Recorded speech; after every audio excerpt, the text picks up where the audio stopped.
International Crime Squad next Monday at 9 here on BBC One. Details in just a moment.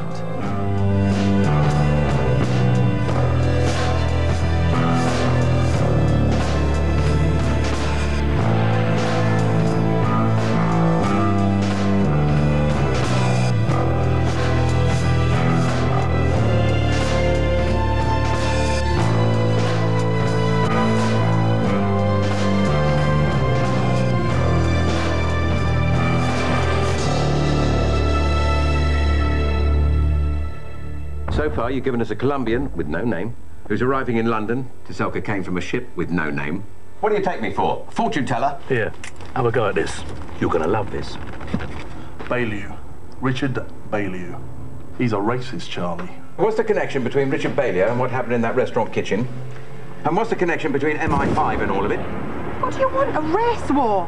Maybe that's exactly what they want. Do demons really exist? They live amongst us in human guise. Oh, come now, we're not living in the Dark Ages. Is there such a thing as pure evil? Is there something happening here? Why don't give monkeys what's happening? I do. Are dark forces at work? We could be in great danger. Strange. Some kind of supernatural whodunit, only one of them's a demon. You may as well believe it, Jude. They're all around us. Saturday at 9 on BBC One.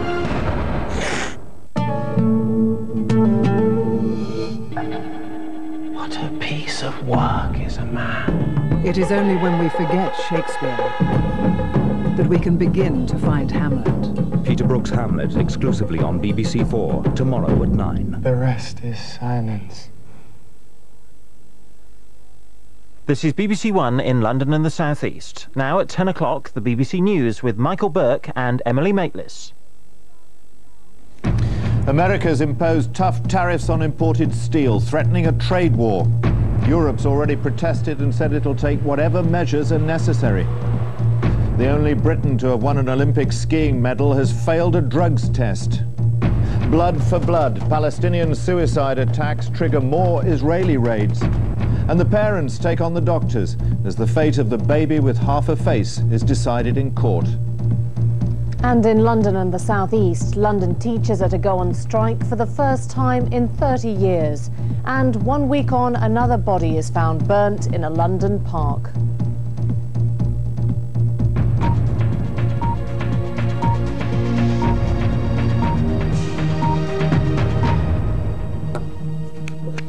Good evening. America tonight imposed punishing import tariffs on steel, which looks likely to spark a trade war between the US and Europe. President Bush said he was imposing the tariffs of up to 30% to protect America's beleaguered steel industry. The European Union condemned the decision and said it was a major setback for the world trading system. Gary, Indiana, built on steel, down on its luck, and shouting to the President of the United States about it. Rust Belt, redneck America blames foreign imports for its plight. US Steel runs the biggest works in town, the biggest steel works in the United States, still working as others nearby falter. 28 bankruptcies in the last 3 years is a direct result of almost the doubling of imports coming into this country in violation of our trade laws. And President Bush has responded. There'll be tariffs, so foreign steel will cost Americans up to 30% more when it's imported into the United States. The president has to do something to save the jobs in the steel industry, or this country is, the economy is going downhill. It will play well at home, but badly everywhere else. In effect, non-American steelmakers will have to cut costs, cut jobs, if they want to sell as much to America. Last year, the US imported 27 million tons of steel, 2/3 of that covered by the tariffs. Nearly 4 million tons comes from the EU, with Britain exporting 300,000 tons. Other big exporters include Canada, Brazil, Korea and Japan. If the EU mirrors the US action, then you'll get other countries, I'm sure, also copying, and you can very quickly lead to a huge spiral of protection around the world. The EU is talking tough tonight. Tony Blair urged President Bush not to do what he's just done. In the offices of the big non-American steelmakers like Chorus here, they're studying the details.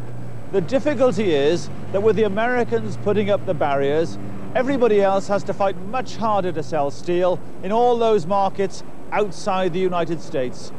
Stephen Evans, BBC News, Chorus headquarters.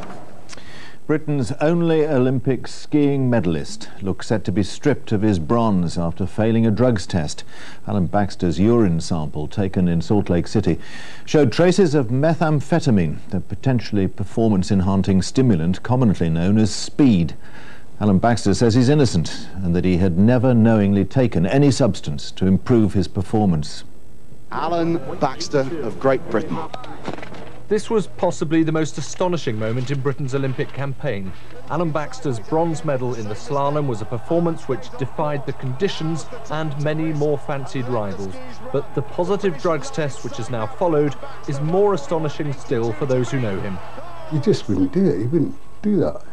He wouldn't even take aspirin, Disprin, just a thing you buy at the chemist shop. He would always go and check up with the doctor first to find out if the substance was legal for an athlete. But Baxter's urine sample revealed traces of a substance called methamphetamine. Here it's illegal and it's addictive. It can make you more alert.